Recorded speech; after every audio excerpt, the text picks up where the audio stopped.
নির্বাচনী পরিবেশ ক্ষতিগ্রস্ত করে এমন কার্যক্রমে ছাড় নয় বললেন ইসি সানাউল্লাহ। 2 আসনে বেগম জিয়া ও তারেকের পক্ষে মনোনয়ন সংগ্রহ। প্রথম আলো ডেইলি স্টারে আগুন দেয়া কয়েকজন শনাক্ত, জানালেন ধর্ম উপদেষ্টা। গণমাধ্যমে হামলা জাতির জন্য লজ্জার, বলছেন বিএনপি নেতারা। র্যাবের টিএফআই সেলে গুম নির্যাতনের হামলায় হাসিনা সহ 17 জনের অভিযোগ গঠন আদেশ মঙ্গলবার। বিচার শুরুর প্রত্যাশা প্রসিকিউশনের। এবং সুদানে নিহত 6 শান্তিরক্ষী সেনার জানাজা সম্পন্ন, সামরিক মর্যাদায় নিজ নিজ গ্রামে দাফন, এলাকায় শোকের ছায়া।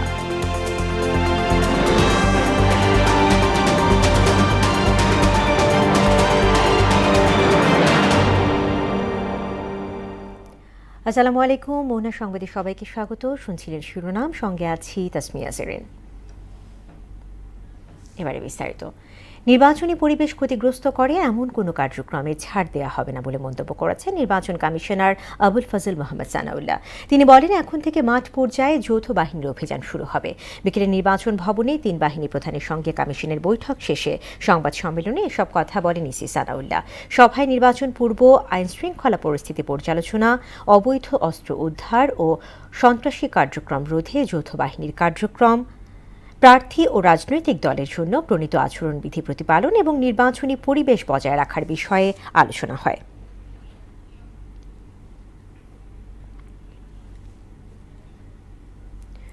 ত্রয়োদশ জাতীয় সংসদ নির্বাচনে বগুড়ার 7 আসনে বিএনপি চেয়ারপারসন বেগম খালেদা জিয়া এবং বগুড়ার 6 আসনে দলটির ভারপ্রাপ্ত চেয়ারম্যান তারেক রহমানের পক্ষে মনোনয়নপত্র সংগ্রহ করেছে বিএনপি।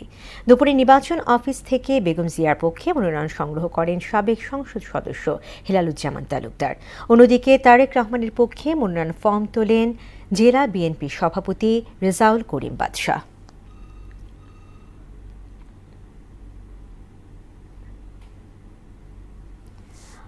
আগুনে মানুষ পোড়ানো এবং প্রতিষ্ঠান জ্বালিয়ে দেয়াকে গর্হিত কাজ উল্লেখ করে সরকার এসব বরদাস্ত করে না বলে মন্তব্য করেছেন ধর্ম উপদেষ্টা আফামা খালিদ হোসেন। দুপুরে সচিবালয়ে তিনি সাংবাদিকদের বলেন, ময়মনসিংহের ঘটনাটি অত্যন্ত নিন্দনীয়। রাষ্ট্র পরিচালনার ক্ষেত্রে এগুলো বড় বাধা হয়ে দাঁড়িয়েছে। মব সৃষ্টিকারীদের অবিলম্বে আইনের আওতায় আনা হবে জানিয়ে ধর্ম উপদেষ্টা বলেন, সব স্থাপনার নিরাপত্তা নিশ্চিত করা সরকারের জন্য কঠিন। উপদেষ্টা জানান, প্রথম আলো এবং ডেইলি স্টারে আগুন দেয়া ব্যক্তিদের কয়েকজনকে শনাক্ত করা হয়েছে। মব জাস্টিস অ্যালাউ করব না, এবং যে বা যারা এই মানুষটাকে পিটিয়ে মেরেছে এবং আগুনে পুড়িয়ে দিয়েছে তাদেরকে অবিলম্বে গ্রেপ্তার করে আইনের আওতায় আনার জন্য আমি মাননীয় স্বরাষ্ট্র উপদেষ্টা মহোদয়কে অনুরোধ করেছি। সব স্থাপনায় আগেভাগে পুলিশ নিয়ন্ত্রণ করা এটা তো একটা কঠিন কাজ। কখন কোন দিকে হামলা হয় এটা অনেক সময় আমরা জানতে পারি না। দেশের খ্যাতনামা গণমাধ্যমে হামলার ঘটনাকে জাতির জন্য লজ্জাজনক বলে মন্তব্য করেছেন বিএনপি স্থায়ী কমিটির সদস্য সালাউদ্দিন আহমদ। দুপুরে গণমাধ্যমের সঙ্গে মতবিনিময় অনুষ্ঠানে তিনি বলেন, মবক্রেসি দমনে সরকারকেই কঠোর হতে হবে। এ সময় দলটির সিনিয়র যুগ্ম মহাসচিব রুহুল কবির রিজভীও গণমাধ্যমের ওপর হামলার তীব্র নিন্দা জানান। আর জাতীয় ঐক্য ধরে রাখতে মত প্রকাশের স্বাধীনতা জরুরি বলে মনে করেন গণমাধ্যম ব্যক্তিত্বরা। তানজিদ ভুঁইয়ার প্রতিবেদন। রাজধানীর একটি হোটেলে তারেক রহমানের স্বদেশ প্রত্যাবর্তন উপলক্ষে গণমাধ্যম সম্পাদক ও সাংবাদিকদের সঙ্গে মতবিনিময় সভার আয়োজন করে বিএনপি। শুধুমাত্র খবর প্রকাশ করা, সেই ফ্যাক্টটা প্রপার ফ্যাক্ট কিনা সেটা যেমন গুরুত্বপূর্ণ, পাশাপাশি আমরা দেখি যে অনেক সময় ফ্রেমিংটাও খুব ইম্পর্টেন্ট। বাংলাদেশটাকে গড়তে চাই নতুন করে, যেখানে মত প্রকাশের স্বাধীনতা থাকবে, শ্রদ্ধাবোধ থাকবে। মত প্রকাশের স্বাধীনতাকে প্রকৃতপক্ষে স্বাধীনতা বলে বিশ্বাস করবে, তবে ততটুকুই স্বাধীনতা যে স্বাধীনতা স্বনিয়ন্ত্রিত হয়। গেল 17 বছর গণমাধ্যমকে নিয়ন্ত্রণ চেষ্টার সমালোচনা করে বক্তারা বলেন, জাতীয় ঐক্যের জন্য সংবাদ মাধ্যমের স্বাধীনতা জরুরি। রাষ্ট্রের অস্তিত্ব যদি বিপন্ন হয়ে যায় তাইলে আমরা কেউই থাকবো না। আগামী দিনের সুন্দর ভবিষ্যৎ, তারেক রহমানের আগমনকে আমি শুভেচ্ছা জানাই। প্রকাশ্য আক্রমণ, জেলের ভয়, মামলা মোকদ্দমার ভয়, এই ধরনের কোনো ঘটনা ঘটেনি, এটাও আমি নিশ্চিত করি। সেটাও বলবো যে নানা রকম সমালোচনা, তর্ক বিতর্কের মধ্যেও বিএনপির নেতৃত্বের মধ্যে ধৈর্য ছিল। বিএনপির সিনিয়র যুগ্ম মহাসচিব রুহুল কবির রিজভী বলেন, দেশ ক্রান্তি লগ্ন থেকে উত্তরণ হলেও প্রকৃত গণতন্ত্র প্রতিষ্ঠা পায়নি। মিডিয়াকেও নানাভাবে রাষ্ট্র নিয়ন্ত্রণ করে এক ধরনের অস্ত্র হিসেবে ব্যবহার করে। নম চমস্কি তো বলেছেন যে স্বৈরাচারী শাসনে যেমন ডান্ডা, তেমনি কঠোর গণতান্ত্রিক সমাজে মিডিয়াও এক ধরনের ভূমিকা পালন করে, যেটা প্রকৃত গণতন্ত্রের সাথে যায় না। ফ্যাসিবাদ আমলে গণমাধ্যমের চিত্র তুলে ধরে দলটির স্থায়ী কমিটির সদস্য সালাউদ্দিন আহমেদ বলেন, বৈষম্যহীন সমাজ গঠনে গণমাধ্যম বড় ভূমিকা রাখতে পারে। নেতৃত্ব অবশ্যই থাকবে, কিন্তু ব্যক্তিতান্ত্রিক স্বৈরতান্ত্রিকতার কোনো প্রচলন আমরা করব না, এটা আমাদের অঙ্গীকার। গণতন্ত্র বিনির্মাণে সাংবিধানিক প্রতিষ্ঠানগুলোকে শক্তিশালী করতে হবে বলেও মন্তব্য করেন তিনি। গণতন্ত্র বিনির্মাণের জন্য যে প্রতিষ্ঠান, সেই প্রতিষ্ঠানগুলোকে আমাদের শক্তিশালী করতে হবে। সাংবিধানিক প্রতিষ্ঠানগুলোকে এমনভাবে দাঁড় করাতে হবে যাতে সবসময় সাংবিধানিক প্রতিষ্ঠানগুলো গণতন্ত্রের রক্ষা কবচ হিসেবে কাজ করে। তারেক রহমানের প্রত্যাবর্তন গণতন্ত্রকে শক্তিশালী করতে কার্যকর ভূমিকা রাখবে বলে জানান সালাউদ্দিন আহমেদ। ফ্যাসিবাদী গোষ্ঠী কি করেছে সেটা স্মরণে রাখতে চাই এবং তার এই ঐতিহাসিক ইতিহাসের উপর ভিত্তি করে আমরা ইনশাআল্লাহ উজ্জ্বল আগামী বিনির্মাণ করব। তানজিদ ভুইয়া, মোহনা সংবাদ, ঢাকা। ফেব্রুয়ারিতেই জাতীয় নির্বাচন হবে বলে প্রত্যাশা জানিয়েছেন জামায়াতে ইসলামের আমির ডক্টর শফিকুর রহমান। ভোরে শহীদ ওসমান হাদির কবর জিয়ারত শেষে তিনি বলেন, হাদির হত্যাকারীদের গ্রেফতারে সরকারের কাজে জনগণ সন্তুষ্ট নয়। এ সময় খুনিদের দ্রুত গ্রেফতার করে আইনের আওতায় আনার তাগিদও দেন শফিকুর রহমান। অপরাধীরা পার পেয়ে গেলে কারো জীবনই নিরাপদ নয় বলেও মন্তব্য করেন তিনি। শহীদ শরীফ ওসমান হাদির কবর জিয়ারত করতে এখনও ভিড় জমাচ্ছেন সাধারণ মানুষ। ঢাকা বিশ্ববিদ্যালয় কেন্দ্রীয় জামে মসজিদের পাশের কবরস্থান এবং কবি কাজী নজরুল ইসলামের সমাধি সংলগ্ন প্রবেশপথে দাঁড়িয়ে নীরবে দোয়া করেন তারা। আবার কেউ কেউ স্মৃতি সংরক্ষণে মোবাইলে ছবি তুলে রাখছেন। শোক আর ভালোবাসার মিশেলে পুরো এলাকা হয়ে উঠেছে ভারী এবং আবেগপূর্ণ। নিরাপত্তার কথা বিবেচনায় পুলিশ প্রহরা থাকবে। র্যাবের টিএফআই সেলে গুম নির্যাতনের ঘটনায় ক্ষমতাচ্যুত প্রধানমন্ত্রী শেখ হাসিনা এবং সাবেক বর্তমান সেনা কর্মকর্তা সহ 17 জনের বিরুদ্ধে অভিযোগ গঠনের আদেশ পিছিয়ে 23 ডিসেম্বর দিন ধার্য করেছেন ট্রাইব্যুনাল। এদিকে রামপুরায় 28 জনকে হত্যার ঘটনায় মানবতাবিরোধী অপরাধের পৃথক মামলায় সাবেক বিজিবি কর্মকর্তা সহ 4 জনের বিরুদ্ধে অভিযোগ গঠনের জন্য 24 ডিসেম্বর দিন ধার্য করা হয়েছে। মিসবা রহমানের report.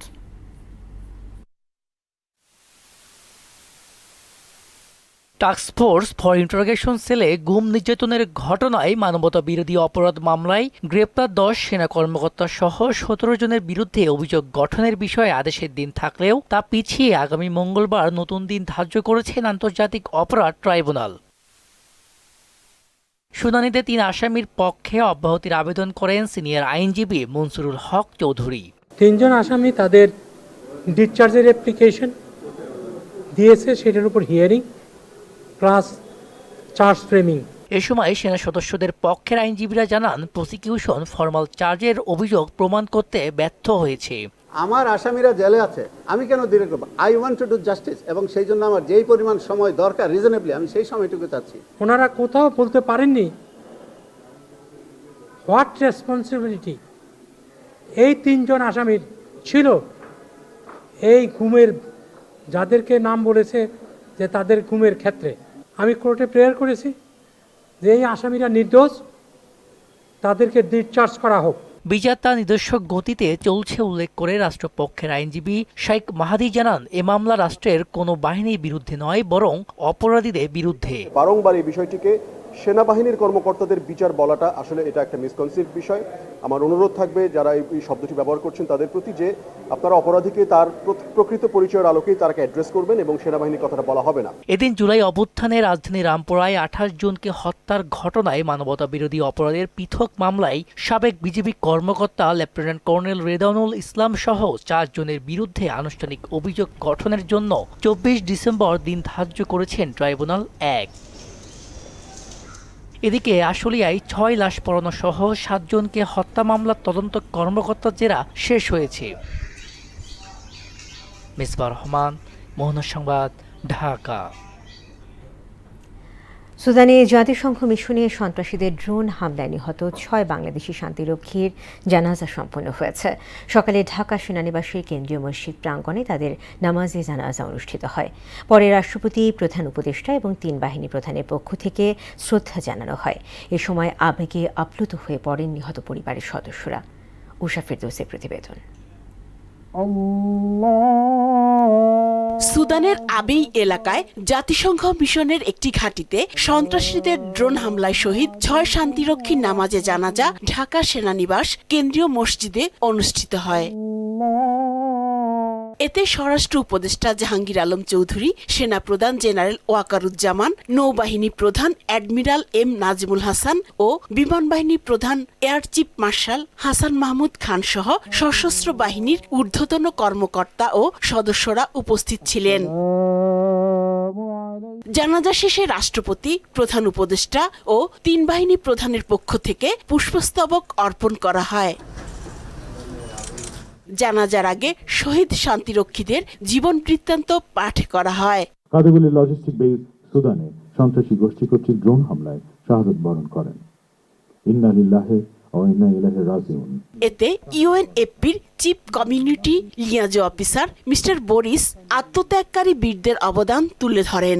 We gather this morning in sorrow with heavy hearts and profound respect to honor the memory of our colleagues who fell in the line of duty. এ সময় নিহত পরিবারের স্বজনরা আবেগে আপ্লুত হয়ে পড়েন। মরহুম কর্পোরাল মাসুদ রানা দীর্ঘ 19 বছর বাংলাদেশ সেনাবাহিনীতে কর্মরত ছিলেন। তার কাজে কর্মে এবং কথাবার্তায় যদি কারো মনে কোনো রকম কষ্ট দিয়ে থাকে, আপনার আল্লাহর মেহেরবানিতে তাকে ক্ষমা করে দেবেন। আমার বটগাছ ছিল কিন্তু এখনো নাই, এমন ঝড়ে ধরে চুরমার হয়ে গেল রে বাবা, আল্লাহর কাছে আমি কি কথা বলবো। আজকে নুরুল ইসলাম মন্ডল, কর্পোরাল নুরুল ইসলাম মন্ডল বেঁচে থাকলে হয়তো আরো গর্ববোধ করতো যে তার ছেলে শহীদ হয়েছে। সেখান থেকে গ্রামের উদ্দেশ্যে মরদেহ নেওয়া হয় তেজগাঁ পুরাতন বিমানবন্দরে। রাষ্ট্রীয় মর্যাদায় নিজ নিজ গ্রামে চিরনিদ্রায় শায়িত হবেন নাটোরের বাসিন্দা কর্পোরাল মাসুদ রানা, কুড়িগ্রামের সৈনিক মমিনুল ইসলাম ও শান্ত মণ্ডল, রাজবাড়ির সৈনিক শামীম রেজা, কিশোরগঞ্জের মেস ওয়েটার জাহাঙ্গীর আলম এবং গাইবান্ধার লন্ডি কর্মচারী সবুজ মিয়া। উষা ফেরদৌস, মোহনা সংবাদ, ঢাকা। এদিকে সুদানে জাতিসংঘ শান্তিরক্ষা মিশনে সন্ত্রাসী হামলায় নিহত 6 সেনা সদস্যের মরদেহ পৌঁছেছে নিজ নিজ গ্রামে। ইতোমধ্যে মাসুদ রানা, মমিনুল ইসলাম এবং শান্ত মণ্ডলের দাফন সম্পন্ন হয়েছে। নিহত 6 শান্তিরক্ষীর এলাকায় নেমেছে শোকের ছায়া। প্রতিনিধিদের তথ্যে চিত্রে ডেস্ক রিপোর্ট। ঢাকা সেনানিবাসে জানাজা শেষে সুদানের আবেই এলাকায় জাতিসংঘের শান্তিরক্ষা মিশনে সন্ত্রাসীর হামলায় নিহত 6 সেনা সদস্যকে হেলিকপ্টারে করে পাঠানো হয় নিজ নিজ এলাকায়। মাসুদ রানার মরদেহ নাটোরে পৌঁছালে কান্নায় ভেঙে পড়েন তার স্বজনেরা। রোববার দুপুর 3টার দিকে লালপুরের বোয়ালিয়াপাড়া পৌঁছায় জাতীয় পতাকায় মোড়ানো মাসুদের মরদেহ। তাকে এক পলক দেখতে ভিড় করেন বন্ধু, আত্মীয় স্বজন ও প্রতিবেশীরা। দ্বিতীয় জানাজা শেষে স্থানীয় কবরস্থানে দাফন করা হয় মাসুদকে। কুড়িগ্রামের মমিনুল ইসলাম ও শান্ত মণ্ডলের ঢাকা সেনানিবাসে প্রথম জানাজা শেষে হেলিকপ্টারে করে 2 শহীদ সেনা সদস্যের মরদেহ উলিপুর নিয়ে যাওয়া হয়। পরে সেখান থেকে তাদের মরদেহ গ্রামের বাড়িতে নিয়ে জানাজা সম্পন্ন হয়। এরপর গার্ড অব অনার প্রদান শেষে পারিবারিক কবরস্থানে দাফন সম্পন্ন হয়। তাদের এই মৃত্যুতে এলাকায় শোকের ছায়া নেমে এসেছে। আফরিন পপি, মোহনা সংবাদ।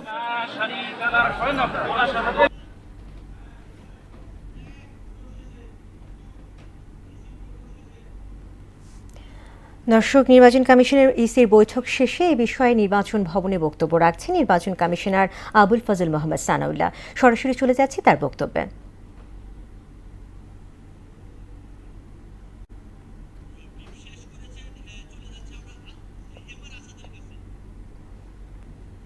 দর্শক, ইসি সানাউল্লাহ, আবুল ফজল মোহাম্মদ সানাউল্লাহ তার ব্রিফিং শেষ করেছেন। আমরা চলে যাচ্ছি এ বিষয়ে আমাদের সাথে আরও জানাতে যুক্ত হচ্ছেন আমাদের রিপোর্টার এম আর আসাদ। চলে যাচ্ছি তার কাছে।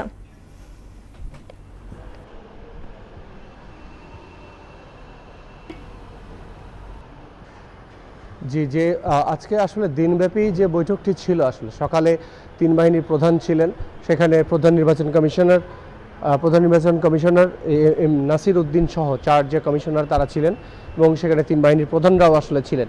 এবং সেই বৈঠকের পরে দুপুর বেলা 3টার দিকে, দুপুরে 2টা-2:30টার দিকে আসলে বৈঠকটা শুরু হয় এবং 3টা বাজে আনুষ্ঠানিকভাবে আসলে স্বরাষ্ট্র সচিবও সেখানে যুক্ত হন।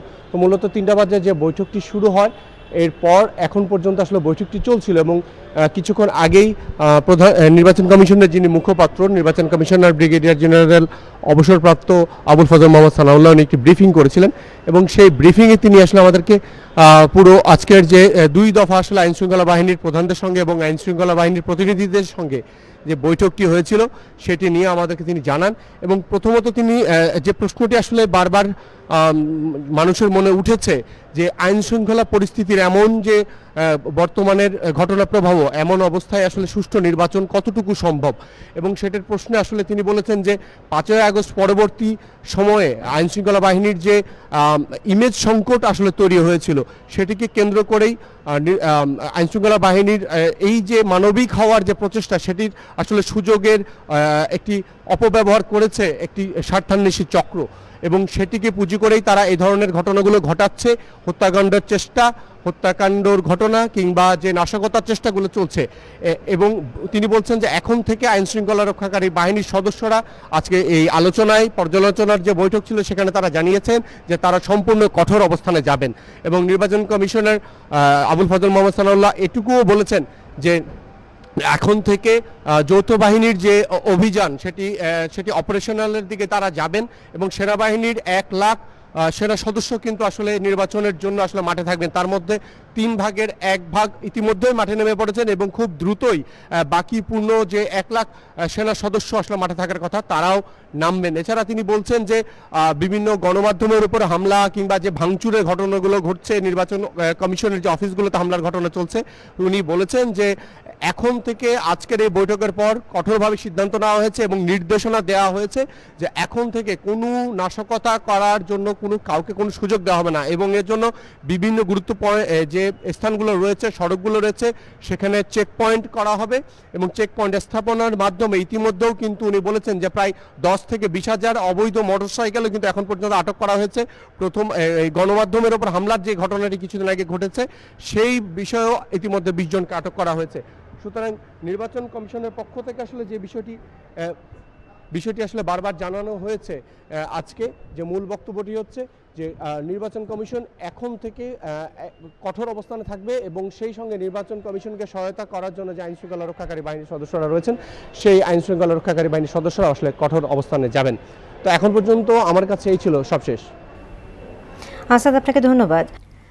নারায়ণগঞ্জের ফতুল্লায় ধলেশ্বরী নদীর বক্তাবলী ফেরিঘাট এলাকায় ফেরি থেকে ট্রাক সহ 5 যান নদীতে পড়ে 3 জনের মৃত্যু হয়েছে। শনিবার রাতে ফেরিটি পারাপারের সময় নিয়ন্ত্রণ হারিয়ে যানবাহনগুলো নদীতে ছিটকে পড়ে। খবর পেয়ে ফায়ার সার্ভিস এবং নৌ পুলিশের উদ্ধারকারী দল ঘটনাস্থলে পৌঁছে উদ্ধার অভিযান পরিচালনা করে। দক্ষিণ আফ্রিকার জোহানেসবার্গে একটি পানশালায় হামলা চালিয়েছে বন্দুকধারী দুর্বৃত্তরা। এতে 9 জন নিহত এবং 10 জন আহত হয়েছে। চিকিৎসার জন্য আহতদের নিকটস্থ হাসপাতালে পাঠানো হয়েছে। পানশালাটি বৈধ এবং সরকারিভাবে নিবন্ধিত। ভয়াবহ হামলার কারণ এবং দায়ীদের এখনও চিহ্নিত করতে পারেনি পুলিশ। শেষ করব মোহনা সংবাদ, যাবার আগে শিরোনামগুলো আরও একবার।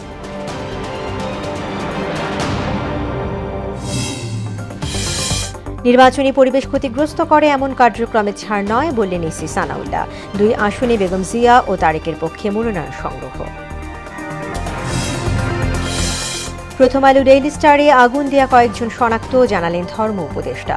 গণমাধ্যমে হামলা জাতির জন্য লজ্জার, বলছে বিএনপি নেতারা। র্যাবের টিএফআই সেলে গুম নির্যাতনের হামলায় হাসিনা সহ 17 জনের অভিযোগ গঠন, আদেশ মঙ্গলবার। বিচার শুরুর প্রত্যাশা প্রসিকিউশনের। এবং সুদানে নিহত 6 শান্তিরক্ষী সেনার জানাজা সম্পূর্ণ, সামরিক মর্যাদায় নিজ নিজ গ্রামে দাফন। এলাকায় শোকের ছায়া।